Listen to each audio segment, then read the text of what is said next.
Spoilers and offensive content to come. This is Carl's Dave Anime Rave, the best anime review and coronavirus Reaction show.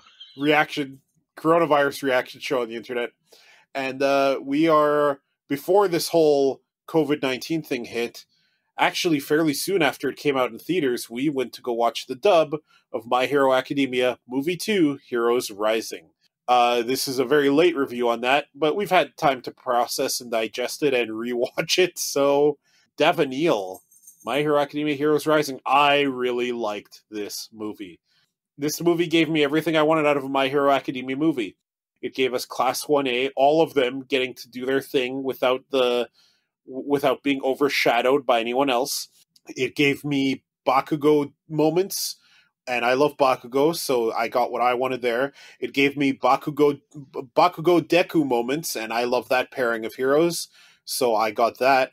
It gave me cool fight scenes, amazing animation, generally just a fun time at the movies. And it even took place a little bit later after the show, after where the animated series is at. So we got a bit of a forward-thinking OVA. My Hero Academia Heroes Rising was really, really good to me, and I enjoyed watching it in theaters. Thank you very much for treating me, by the way. No problem. We also saw it in that special type of theater. Yeah, which we realized after the seats started moving that this was going to be a very interactive, visceral experience, because the seats started moving, lights happened when 9 would crash his lightning, and they started blowing wind, and I'm like, oh wow. I had to hang on because I was in danger of slipping out of the seat. So it was like a roller coaster. I gotta admit, I think I'd actually look at doing that same kind of experience if they did another MHA movie, because other than the lightning strobe effect, every other effect I loved, especially the wind to cool you down. I was fine with it. The only issue is, again, because of my frame and the seat, I was in danger of slipping out of the seat when it happened. So I got a tiny bit of a workout staying in the seat as we were watching the movie. Just a little bit of abdominal crunching. Just a little bit. So that was a surprise, because I don't think either of us expected it. Well, I mean, the trailer started, all of a sudden we heard a and our seat didn't move, so at first we were wondering if maybe we were too fat and we were weighing it down. and then the next commercial came on and ours actually managed to click and start moving, and we're like, okay, this is going to be interesting. I do think those seats need to have an off button, because, for people like me who are about to slip out of it, or for, people who might have gotten ill. I think I saw a few people walk out. The only problem with that, though, is that it's done in banks of 4. It wasn't individual. Like, it was our entire 4-seat platform that was moving in those ways, so you can't just turn one off. Oh, well, it didn't take away from the movie. Like, I was enjoying the whole movie too, right? So yeah. I definitely thought 9 could have been a better villain. Ultimately a throwaway villain who was there really just to advance the League's story. Mm-hmm. And him and his crew of cronies weren't really all that interesting, except Wolf Guy, who way more badass than he had any credit, any right to be. But ultimately, I still got a lot of good stuff in this movie. I got a lot of the relationships I like to see. I got to see characters actually shining and not get overshadowed, so it was good stuff. Now, there's the one ender event that ultimately is the basis of this reason for this podcast. Yeah? Well, the Deku handing off One for All to Bakugo. That's right. He hey Kachan, I got a crazy plan. And Bakugo's expression told a bazillion words, man. Because he knew what Deku was planning. He knew Deku was giving up his dream, but he knew that would win. And that's Bakugo's thing. He doesn't believe heroes should ever lose to villains. So we got to see something I don't think we're ever going to see again, and that's a one-for-all powered Bakugo at full power. Holy shit. Remember when he kind of was looking at that rock wall and he just put his hand up to it and it started just melting out of his way? He just pushed it out of his way. That was awesome. Yeah, that fight was absolutely incredible.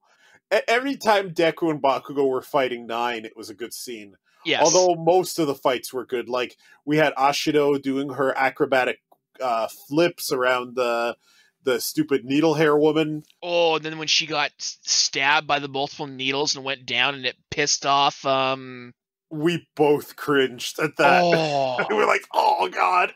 It didn't help that when she got impaled, our seat basically snapped back. Yeah. It just, oh god. Like, they all got really fucked up. Oh yeah, they did. We got to see Ball Guy tear out his head basically to stop people. Ball Guy has applications for his power. Oh it's yeah, too bad he's Ball Guy. That's the problem. But I like how they showed how the entire class was integrating into this town to help them. Mm-hmm. I liked that a lot. And then just the lengths that they went to try and protect the townspeople was it just fits so well. Now, as far as your comment there about this is probably the last time we're going to see a full-powered one for all Bakugo, I don't think so anymore. Oh, yeah? I think one of Deku's powers is going to be a sharing. Which means we'll probably see it on more than just Bakugo then. I'm thinking we're going to eventually see an entire Class 1A powered up one for all. Because, I mean, it's in the very name of the power. So I think this is not the last time we're going to see this. It could be a hint at the future. One thing that these movies are is that the manga creator, I had his name memorized after and then I forgot it. It's okay. He definitely he works on these movie plots too, and he wants them to tie into the series timeline, right? Mm-hmm. So anything in these movies counts. And definitely that counts as for what could be, right? We had Nine mentioned in the most recent comic arc because they're invading the laboratory he came from in that arc right now. Mm-hmm. So, yeah, and Dave, honestly, that's a good bet. I'll be surprised if that doesn't happen. It's going to be a situation where, yeah, One for All gets shared with the whole class, and we get to see everyone at full power. God, can you imagine that? Oh man, just some applications like basically Electric Guy is going to have he's going to have a field day blasting giant beams of electricity. We're going to have Todoroki just pulling a half Bakugo and a half Iceman at full power. Like, there's going to be a lot of good scenes. We'll have Ingenium running at the speed of light. Like, we'll have him temporarily being the Flash. Yeah, there's so many applications. Even Ball Guy. Ball Guy powered by One for All. So basically, he'll do what Naruto did to Gaara when Naruto cloned himself 400 times, and he overwhelmed Gaara by sheer numbers. Yeah, there's so many things that could be amazing in all of these characters. Yeah, I agree. The movie had its problems. The villain was weak. Obviously, there's a bit of a plot hole of they know the League of Villains has targeted this class. Why the hell are they being left on an island alone? But otherwise, we got tons of good animation. We got a lot of character development on the hero side of things. The new characters that they added to kind of play off of Deku and Bakugo, that boy and girl, who ultimately became Deku and Bakugo's biggest fanboys and fangirls. Yeah, that was funny. They definitely helped the plot along. There was a lot of issues in the first movie that I thought got addressed here, but the villain isn't one of them. It's just sad that we have Shigaraki, who has... I hated Shigaraki at first, back when he was first introduced, and I love him now. He's such a good villain now that it's just a shame we can't somehow have him as the villain of this movie, get defeated but not die. Nine was just a weaker Shigaraki. If they were going to go for someone who was just throwaway, they could have been more flamboyant. He could have been more of a Joker or Riddler-like character with the same powers, but someone who was just a joy to watch instead of being this just another well-intentioned extremist who ultimately was boring. And that's just it, is Nines could have been so much more interesting if he had been, say, a hero who went bad. Any depth to his character other than, you know, he has some vague ties to the League of Villains and is like mini Shigaraki. Like, I was happy when Shigaraki showed up at the end and just murdered him.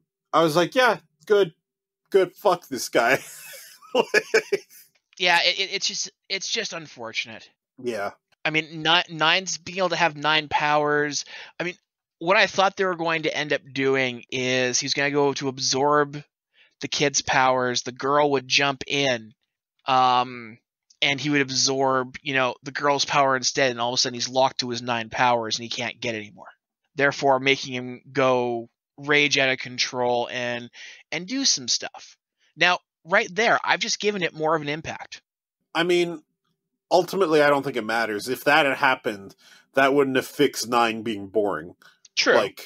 Like ultimately, Nine needed to be more of a character, and Nine was not a character. And Nine's minions, other than Wolf Guy, weren't really characters either. So, I mean, hell, the one of them got taken out in the first act. Well, yeah, and that's perfect, because that guy had no personality other than he was a bit of a dick, and he got out-dicked by Bakugo.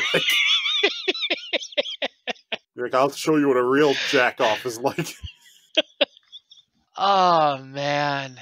But yeah, that final battle is just a epic ass-kicking to watch.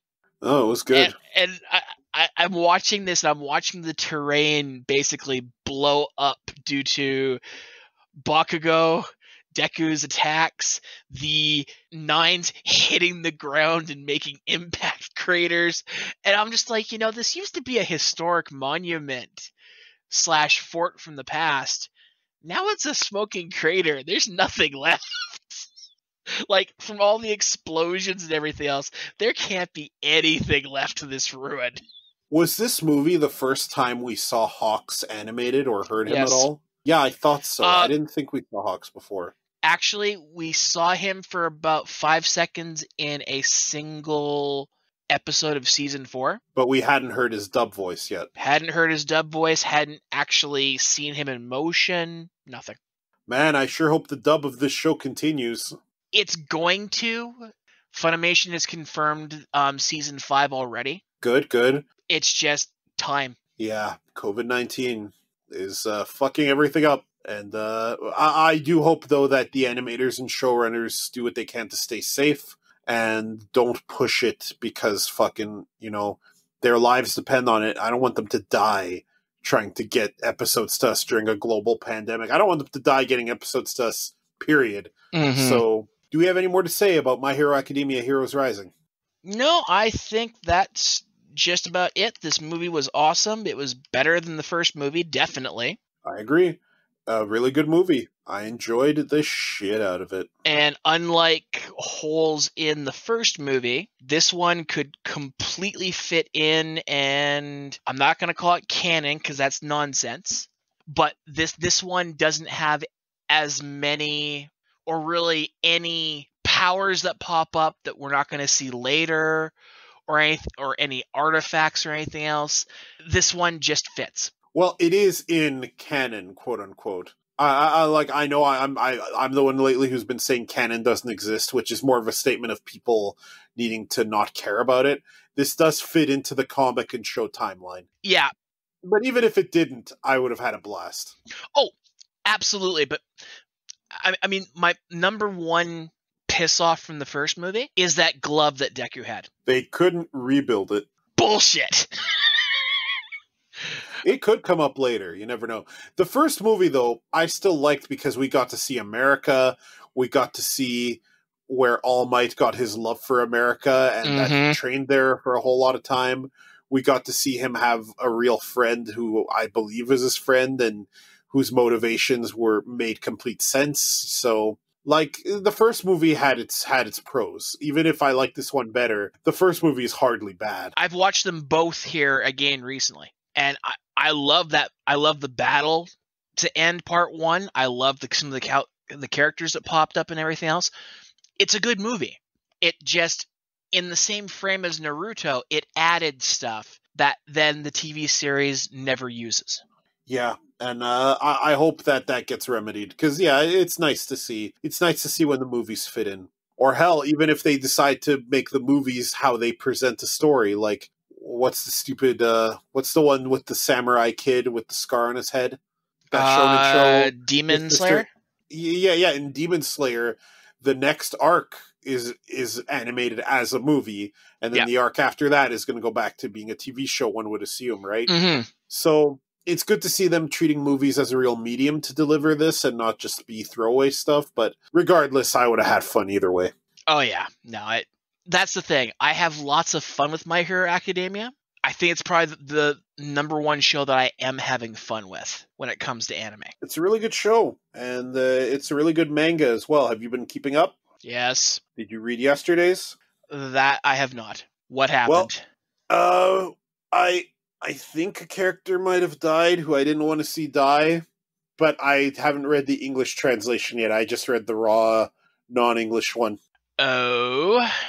So we'll see. We'll chat about that a little more after you've read it. But do we have more to say on this video? On this video, this audio, this whatever we call it? No, I think we're good.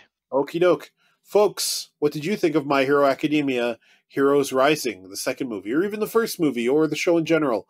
Let us know. Visit us at animeriv.xyz and leave us your comments. And stay safe in the midst of global pandemic. Sounds right.